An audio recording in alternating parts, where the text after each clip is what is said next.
Киргизский язык – это код доступа к нашей культуре, к нашей ментальности. Я не видел еще слов, которые непосредственно попали бы из английского языка. Никто язык не будет изучать из-под палки. Нужно не национальную комиссию не по киргизскому языку делать, а вообще комиссию по языкам.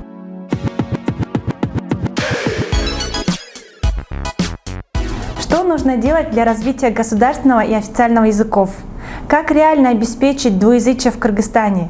На эти и другие вопросы относительно языковой политики в стране нам рассказал доктор филологических наук, профессор Мамед Джакыпович Тагаев. Здравствуйте, Мамед Джакыпович. Здравствуйте. Что вы думаете по поводу сокращения часов русского языка в вузах и школах Кыргызстана? Ну, вы знаете, этот вопрос мы не однажды поднимали. Дело вот в чем. Конечно, ни в коем разе нельзя было сокращать часы, отводимые на изучение русского языка. Я объясню свою позицию. Почему? Потому что мы шли вот все эти годы суверенного развития нашей страны к самоутверждению. Нужно было утвердить киргизский язык как символ нашего государства. Сейчас мировое сообщество признало Кыргызстан как субъект международного права, признала киргизский язык. Но, видите, эта тенденция, когда мы педалируем вопрос только на развитие собственного языка, она нужная. Но я думаю, что вот эти часы, которые были отведены на русский язык, их передали на киргизский язык, их передали на моносоведение и многие другие предметы. Но вместе с тем нужно было найти разумное, компромиссное решение. Почему? Потому что человек, который знает только один язык, пусть даже будет свой родной, он ограничивает себя. Он ограничивается рамками своего языка. А сейчас весь мир, по крайней мере, двуязычен. Будущее за билингвизмом. Вот возьмем, например, даже западные страны с развитыми языками. Возьмем, например, Германию, Францию, Польшу. Так. Там все одинаково хорошо говорят на своем родном языке. И еще плюс владеют английским языком. Ну, казалось бы, немецкий язык, самодостаточный язык. Но мы же относимся к малым народам. Это одно. Но с другой стороны, у каждого киргиза русский язык, русская культура, они стали частью ментального существования. Мы этого не замечаем. Мы не замечаем, что мы сложены из этого. Мы сложены из русской культуры, из киргизской культуры. У нас своеобразный симбиоз. И вот невозможно резать по-живому, оторвать вот эту нашу общую ментальную часть, понимаете, кем мы станем? Вы обратите внимание. Ведь люди, наоборот, стараются овладеть одним из мировых языков, независимо от этого. Скажем, пусть это будет русский язык, пусть это будет английский язык, но к английскому языку, вы понимаете, что мы не имеем с этими странами сопредельных границ, непосредственных контактов. Мы традиционно более 100 лет уже живем, скажем, с русскими, с русской культурой, с русской наукой, с образованием. А вот советская эпоха, она для нас не прошла бесследно. Она оставила глубокий след в культуре, в науке, в образовании. Если взять лексику киргизского языка, образование взять, науку взять, то она, вот эта концептуальная база этой науки, всех наук, я скажу, она складывается за счет терминов, понятий, которые вошли из русского языка и через русский язык. Западная цивилизация, она идет к нам через русский язык. Понимаете? Так что русский язык выполняет величайшую роль. Русский язык – это просто медиум, посредник. Русский язык открывает для нас широкое окно возможностей. Мы сейчас захлопнуть это окно просто не имеем права. Многие исследователи еще писали о том, что киргизская литература, собственно говоря, как независимая литература, да, как часть мировой литературы, появилась именно тогда, когда начали переводить ее на русский язык. Я правильно, да, понимаю? Совершенно верно. Но, тем не менее, Мамед Джаковлевич, такая тенденция складывается, и очень много из трибун, в том числе Джубарку Кенеша, да, каждый раз говорят о том, что надо сокращать часы русского языка. Все, нужно его статус убрать официального. Мы должны просто учить кыргызский язык. Но я понимаю, тут речь даже не о патриотизме и о развитии кыргызского языка, потому что программ развития кыргызского языка нет. Тут, наверное, скорее другие популистские, да, вещи идут. Хадаки, вы очень правильно заметили. Вы понимаете, дело в том, что у нас существует два подхода. Я бы сказал, даже существуют некие двойные стандарты вот к этому вопросу. Вот с одной стороны, вы знаете, существует такое эмоционально-патриотическое отношение к языкам. Понимаете, вещь беспроигрышная. Ну, конечно, кто говорит, кто против того, чтобы развивать киргизский язык, киргизскую культуру? Все мы за это. Но только педалировать вопрос на этом, понимаете, мы не можем. И вообще ни одна нация не может в современном мире развиваться изолированно от других наций. Если мы будем развиваться изолированно, мы обречены на застой. А застой – это гибель. Поэтому, когда говорят эти вещи, вы знаете, я хочу сказать, некоторые наши господа, они используют эту риторику, но для того, чтобы себя каким-то образом раскрутить, повысить свой имидж. Другое дело, если бы они предложили какие-нибудь здравые идеи в экономике, допустим, в науке, в других областях. Это было бы очень хорошо. Но проблема языка лежит на поверхности.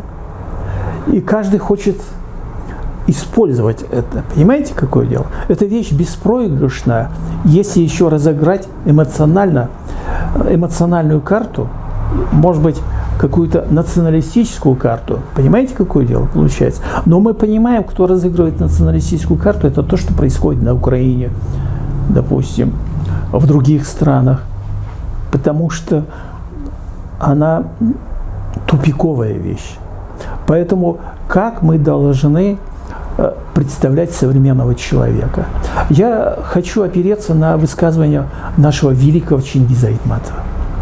Чингиз Айтматов говорил, когда мы говорим о культуре, о нашем движении, мы почему-то обращаемся к прошлому. Мы ищем прецеденты в прошлом. Но вы имеете в виду, кто были киргизы в 18-19 в начале, в 19 веке? Мы были люди, которые имели кочевую цивилизацию. Лексика киргизского языка, она была превосходно, скажем, обеспечивала коммуникативные цели именно кочевой цивилизации.